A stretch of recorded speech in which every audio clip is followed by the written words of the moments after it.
Black Mirror Playtest. Oke, let's go untuk alur ceritanya.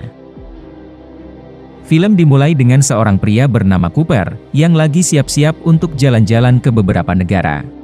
Dia melakukan jalan-jalan ini adalah karena mau menjauh dari ibunya dulu, serta karena mereka berdua lagi ribut, jadi dia memutuskan untuk healing dengan melakukan jalan-jalan. Dia sampai berjalan pelan-pelan untuk gak ketahuan sama ibunya kalau dia mau pergi. Sebelum dia dapat telepon dari ibunya yang khawatir di dalam mobil. Tapi dia dengan sengaja menolak teleponnya, beralasan kalau dia lagi kerja.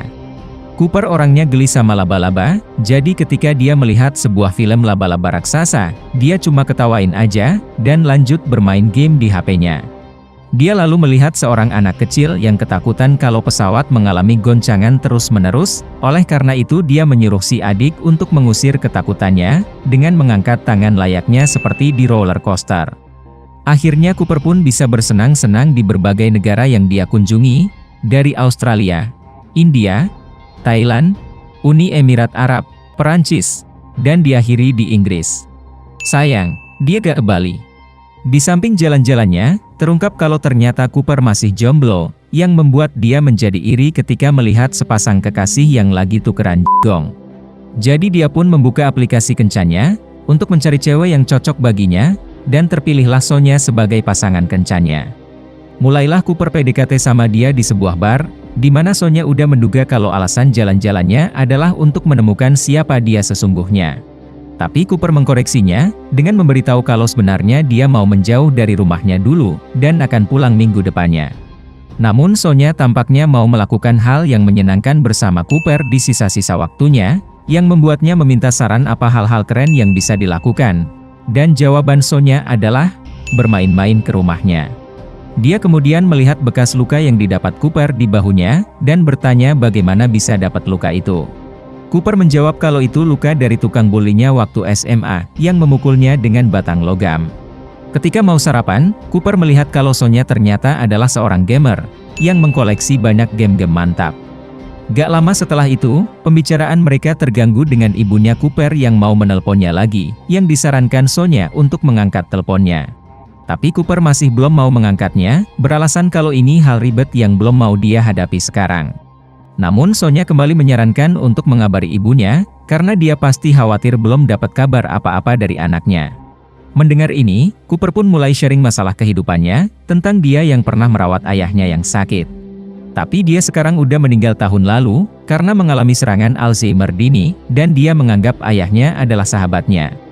Sedangkan kalau ibunya, dia merasa sulit untuk berbicara dengannya, karena hubungan mereka gak seharmonis dengan dia sama ayahnya. Itulah kenapa dia melakukan healing dengan jalan-jalan, cuma untuk pergi jauh, dan menciptakan kenangan-kenangan selagi dia bisa ciptakan. Mengetahui ini Sonya pun memberi semangat, dan kembali menyarankan untuk menelpon ibunya, tapi pada akhirnya dia masih susah untuk melakukannya. Setelah itu Cooper mau ambil duitnya di ATM, namun ternyata dananya gak mencukupi, yang membuatnya menjadi heran. Dia merasa kalau dana yang dia punya sekarang masih cukup, jadi dia tiup-tiup dulu kartunya untuk memasukkannya lagi, dan tetap ATM-nya gak mau keluarin duitnya juga. Oleh karena itu dia melapor kejadian ini ke customer service, dan setelah dia mendapat kabar kalau error ini akan diatasi dalam beberapa hari ke depan, dia pun menjadi kesal karena waktunya terlalu lama, apalagi dia mau membeli tiket untuk pulang ke negaranya. Merasa bingung, Cooper pun mau menelpon ibunya, tapi dia masih belum bisa juga untuk menelponnya. Jadi sebagai gantinya, dia menelpon Sonya untuk meminta bantuannya agar dia bisa menginap di tempatnya, sampai error di kartu banknya kelar. Karena mau mengisi waktu luang biar gak menganggur, Cooper berencana mau mencoba pekerjaan sambilan yang dia udah dapat di aplikasinya, dari sebuah perusahaan game yang memerlukan orang untuk aplikasi game horor terbaru mereka. Perusahaan itu bernama Saito Game, yang diketahui Sonya kalau mereka itu besar. Apalagi bayarannya juga besar, yang membuat Cooper menjadi tertarik. Sonya lalu menunjukkan sebuah majalah yang ada cover si bosnya yang bernama Saito, dan memberitahu kalau dia itu orang jenius, tapi orangnya cenderung amat sangat tertutup. Dia mengetahui kalau mereka lagi mengerjakan sebuah proyek baru, melibatkan dana besar, tapi gak ada orang lain yang tahu akan itu. Alhasil Cooper pun menjadi lebih penasaran, dan berangkatlah dia menuju ke perusahaannya, dengan rumah besar yang menjadi markas mereka. Setibanya di sana, dia disambut sama asisten si bos bernama Katie, dan langsung disuruh untuk ikut bersamanya. Tapi ketika Cooper mau mengambil tasnya, Katie bilang kalau satpamnya yang akan mengurusinya, yang membuat Cooper mengeluarkan canda-candanya. Namun anehnya si satpam malah terus-terusan diam, dan Cooper pun menjadi heran. Di sana dia melihat banyak karyawan lagi pada sibuk membuat gamenya, terutama ada yang lagi desain sebuah rumah yang akan jadi level gamenya. Sebelum masuk ke dalam sebuah ruangan tesnya, Katie meminta HP-nya dan mematikannya, beralasan untuk berhati-hati. Cooper lalu diminta untuk tanda tangan sebuah perjanjian kerahasiaan standar, di mana Katie memberitahu yang pentingnya aja, yaitu akan ada prosedur medis kecil yang dilibatkan. Cooper merasa kalau ginjalnya bakal diangkat, tapi Katie meyakinkannya kalau prosedurnya gak lebih sakit dari menindik telinga. Ketika Cooper setuju dan mau tanda tangan, ternyata halaman parafnya gak ada, jadi Katie memintanya untuk tunggu selagi dia mengambil halaman parafnya. Namun dia gak menyadari, kalau ternyata Cooper udah curiga sama tempat ini yang gak beres, dan langsung mengambil HP-nya. Dia lalu membuka koper yang dibawa Katie untuk difoto, dan mengabari ke Sonya kalau dia gak percaya sama pernyataan hal medis yang dibilang Katie sebelumnya. Gak lama setelah itu datang Katie, dengan Cooper yang udah kembali ke bangkunya lagi. Setelah menandatanganinya, Katie bilang kalau Cooper akan masuk ke dunia seperti VR, sebagai bentuk eksperimen untuk game mereka. Cooper pun dipasang sebuah perangkat gamenya di kepalanya, sebelum Katie memasang yang dia sebut, jamur, di balik lehernya. Cooper sempat cemas akan ini, tapi Katie meyakinkannya kalau dia belum membunuh siapapun, dan benda jamur itu gak akan tertanam permanen. Setelah melihat jam tesnya di pukul 17.38, mulailah dia melakukan prosedurnya, dengan mengupload data uji coba sebuah game kepikirannya.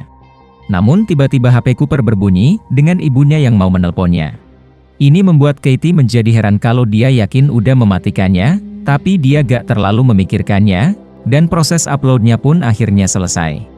Dia lalu menyuruh Cooper untuk melihat sesuatu yang muncul di depannya, dan menjadi kaget ketika melihat ada tikus tanah, dengan 5 lubang yang ada. Awalnya bentuk si tikus adalah kotak-kotak, lalu semakin dijelasin grafiknya, dan semakin dijelasin lagi sama Katie. Cooper pun jadi tambah kaget, namun dia gak bisa menyentuh si tikus, dan menjadi glitch ketika coba disentuh. Katie bilang kalau si tikus itu gak nyata, dan itu semacam proyeksi dari pikiran dalam bentuk 3D aja. Katie juga mengaku kalau dia gak bisa melihatnya, seperti yang terlihat di kamera CCTV, sementara Cooper bisa. Bermain-mainlah dia sama si tikus itu, sampai akhirnya si tikus menyerah, dan dia pun say bye-bye ke Cooper. Setelah itu Katie bilang kalau itu cuma baru tes uji coba game aja, dan selanjutnya adalah uji coba game yang sesungguhnya yang lagi mereka kerjakan, dengan mempertemukan Cooper dengan si bos Saito. Great. Hi. Konnichiwa. Konnichiwa. Hi. Cooper mengagumi kalau game tadi menyenangkan, tapi Saito tampaknya gak ngerti apa yang dia bilang yang pakai bahasa Inggris. Jadi Katie pun bantu artiin. Totemo tanoshii to iteimasu. Fun. Namun secara ajaib Saito tiba-tiba bisa langsung bahasa Inggris, dengan membicarakan tentang game yang akan perusahaannya buat, dan memuji Cooper yang masih hidup sampai saat ini setelah bermain game tadi, yang membuat dia menjadi sedikit heran. Saito lalu mengungkapkan kalau mereka lagi mengembangkan game horor paling mantap dalam bentuk seperti VR, dan game ini akan berbeda daripada yang lain. Dia juga mengungkapkan kalau gamenya akan berupaya menakuti Cooper menggunakan pikirannya sendiri, sambil Katie menyambungkan kabel ke bagian jamur di lehernya Cooper. Katie bilang kalau itu akan memonitor, belajar, dan beradaptasi aktivitas otaknya, serta akan memutuskan cara terbaik untuk menakuti Cooper, sebelum menyesuaikan pengalamannya dengan hasilnya. Setelah dia bilang siap untuk masuk ke dunia gamenya, Katie melihat waktu tesnya di pukul 18.17, dan data gamenya pun diupload ke pikirannya Cooper agar dia bisa masuk ke dunia gamenya. Cooper mengaku merasa baik-baik aja setelah itu, sebelum dia diantar ke level gamenya yang merupakan sebuah rumah serem. Setibanya di dalam, Katie bilang kalau Cooper gak perlu melakukan apapun, cuma perlu tinggal di sini sendirian aja, bertujuan untuk melihat berapa lama dia bisa bertahan sama ketakutannya. Katie lalu mengasih sebuah radio telinga, agar mereka berdua bisa berkomunikasi sepanjang waktu. Dia juga memperingatkan kalau apa yang dilihat sama Cooper nanti gak akan bisa melukainya, karena yang akan muncul nanti adalah cuma audio visual aja. Tapi jika situasi dan kondisinya udah terlalu berlebihan, mereka bisa mengeluarkan Cooper dan menghentikan gamenya. Akhirnya game pun dimulai, dengan Cooper yang memeriksa benda di sekitar, dan merasa semuanya terlihat beneran. Setelah melihat sebuah lukisan rumahnya yang gelap, dia menyadari kalau di tempat ini gak ada TV, internet, ataupun wifi, yang dibilang Katie kalau dia berada di rumah abad 19. Mengetahui ini, Cooper berpendapat kalau itulah kenapa orang-orang zaman dulu sering berhalusinasi, yang membuat mereka pada bosan. Katie menambahkan kalau itu adalah teori utama kenapa zaman dulu banyak hantunya, di mana hantu pada menampakkan dirinya, karena pikiran orang yang mengelabuinya saat kekurangan stimulasi. Gak lama setelah Cooper membaca buku kuno, ada laba-laba yang cukup besar yang dilihat sama dia. Tapi laba-laba itu tentu aja gak bisa dilihat sama Katie, menandakan kalau laba-laba itu merupakan bagian dari gamenya. Alhasil dia menjadi terganggu akan itu, dan si laba-laba pun tiba-tiba mendekati dia di bangku. Katie bilang kalau gamenya mengetahui Cooper yang mempunyai fobia yang disebut arachnofobia, dari hasil pencarian kelemahannya. Cooper pun lalu menginjaknya, tapi anehnya si laba-laba udah hilang. Gak lama setelah itu, dia ada melihat lukisan rumah tadi yang sekarang ada lampu yang menyala di sebuah ruangan, dan tiba-tiba muncul pria di jendelanya. Ini membuat Cooper menjadi bingung, dan kebingungannya berlanjut ketika ada suara dentuman seperti orang berjalan dari atas, sebelum dentuman itu semakin cepat. Cooper pun memeriksanya dari bawah tangga, dan tiba-tiba muncul seorang pria di sampingnya.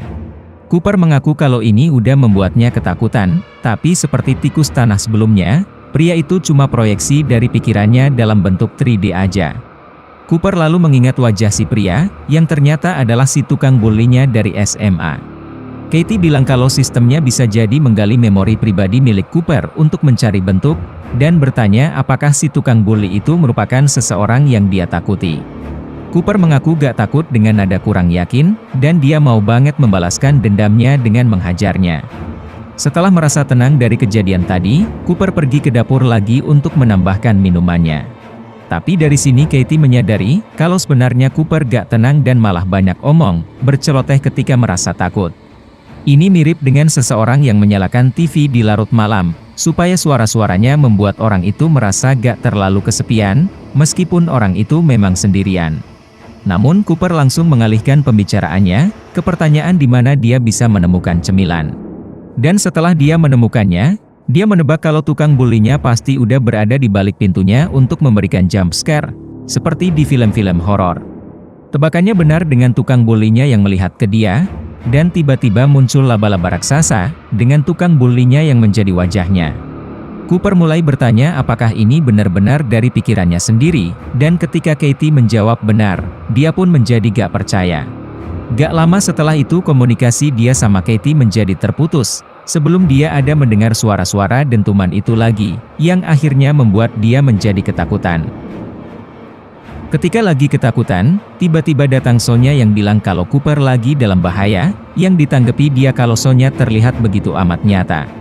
Sonya mengaku kalau dia benar-benar nyata, dan menyuruhnya untuk kabur, yang langsung ditanya Cooper bagaimana bisa di sini.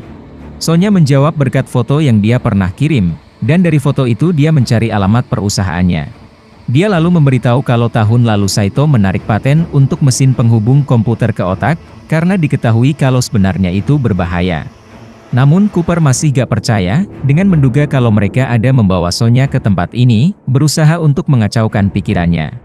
Mereka lalu pergi ke dapur, di mana Sonya memberitahu lagi kalau udah 5 orang yang hilang dalam setahun belakangan ini, dan semuanya itu turis dari pendaftaran lewat aplikasi kerja sambilan itu.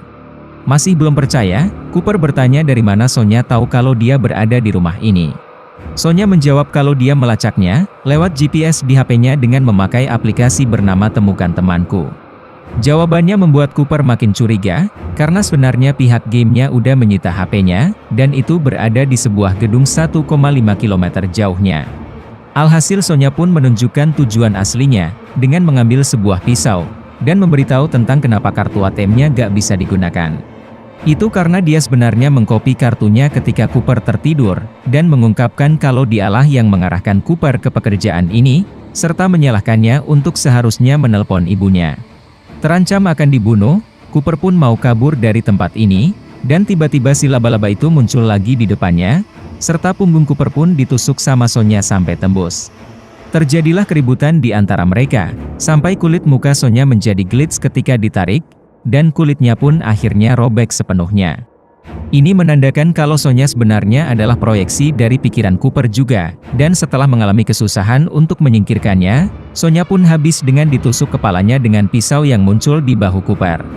Namun itu semua ternyata cuma bagian dari gamenya aja, sebelum dia sama Katie kembali tersambung lagi. Cooper protes kalau katanya dia gak akan merasakan apapun dari proyeksinya, tapi dia malah merasa kesakitan ketika ditusuk sama pisau, bahkan dia ingat kalau lengan Sonya terasa hangat kayak manusia beneran. Katie pun menjadi gak percaya mendengarnya, karena sensasi fisiknya seharusnya gak mungkin bisa dirasakan, kecuali gamenya berhasil mencari cara untuk menyalin pengalaman fisik. Namun Cooper gak terlalu peduli akan itu, dan meminta untuk menghentikan gamenya. Oleh karena itu Katie bilang untuk masuk ke sebuah kamar untuk keluar dari gamenya. Mengetahui kalau dia mesti naik tangga dulu untuk sampai ke kamarnya, Cooper pun mengeluh akan itu, apalagi tangganya sangat mirip seperti yang ada di rumahnya. Sesampainya di depan kamar itu, dia menduga kalau akan ada sesuatu buruk di dalam situ, semacam hal pribadi yang mengerikan dengan ibunya yang tewas. Meskipun Katie udah bantu menenangkannya kalau ibunya gak ada di situ, Cooper bilang kalau pikiran ini ada di dalam kepalanya, dengan si game yang tahu masalah pribadinya dengan ibunya. Setelah tenang beberapa saat kemudian, Cooper pun membuka pintunya, yang ternyata di dalam kamarnya cuma sebuah kamar biasa. Dia lalu bertanya di mana jalan keluarnya, tapi Katie malah bilang kalau gak ada jalan keluarnya, yang ternyata dia berbohong. Alhasil pikiran Cooper pun menjadi kacau, dengan pintu kamarnya yang tiba-tiba menghilang, sebelum Katie mengungkapkan kalau sebenarnya gamenya bertujuan untuk menghapus memorinya. Katie terus-terusan menakuti Cooper, sampai menyamakan dia sama ayahnya yang mengalami penyakit suka lupanya, yang menjadi salah satu ketakutannya.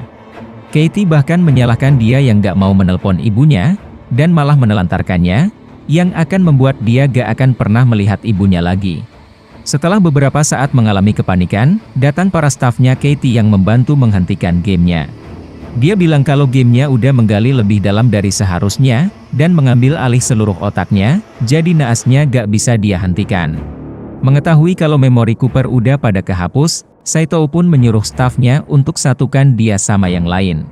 Cooper tentu aja menolak untuk dibawa, dan dia pun melihat lingkungannya yang mengalami glitch, sebelum dia kembali disadarin di ruangannya Saito. Ternyata selama ini Cooper udah masuk ke dunia gamenya selama 1 detik, setelah proses upload gamenya selesai. Hasil 1 detik itu entah antara Cooper yang sangat rentan terhadap gamenya, atau software gamenya yang masih terlalu kuat. Saito merasa kalau pengalaman gamenya terlalu berlebihan dari apa yang diharapkan. Jadi setelah Saito mengucapkan permohonan maafnya, Cooper pun akhirnya bisa pulang juga ke negaranya, dengan mendapatkan imbalan uang sesuai perjanjian. Sesampainya di rumah, dia langsung menemui ibunya yang lagi nangis. Tapi anehnya, ibunya gak menyadari kalau anaknya udah tiba di kamarnya, dan malah mau menelponnya. Meskipun Cooper udah meyakinkannya kalau dia ada di sini, ibunya tetap gak sadar akan kehadirannya. Ini membuat Cooper menyadari kalau dia masih berada di dunia game itu, dan ketika ibunya mulai menelpon, dia pun teriak. Cooper ternyata selama ini masih berada di ruangan pertama tesnya, dengan panggilan dari ibunya yang membuat HP-nya bergetar, dan waktu yang masih di pukul 17.38. Cooper mengalami kejang-kejang sambil meneriaki ibunya tepat setelah itu, dan dia pun tewas. Ini membuat Saito bertanya kenapa dia bisa seperti itu.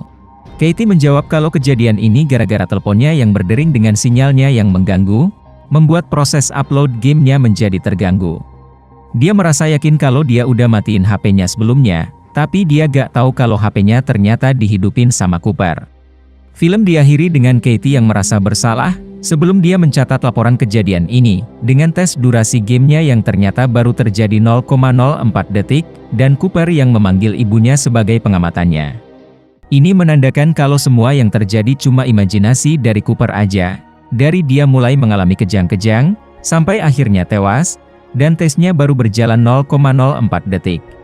Semua yang diimajinasiin Cooper cuma ketakutan yang dia miliki aja, termasuk penyesalannya yang gak mau menelpon ibunya. Jadi pesan moralnya adalah, telponlah ibumu selagi dia masih ada. Pastikan kalian klik like, subscribe, dan loncengnya ya. Thank you for watching.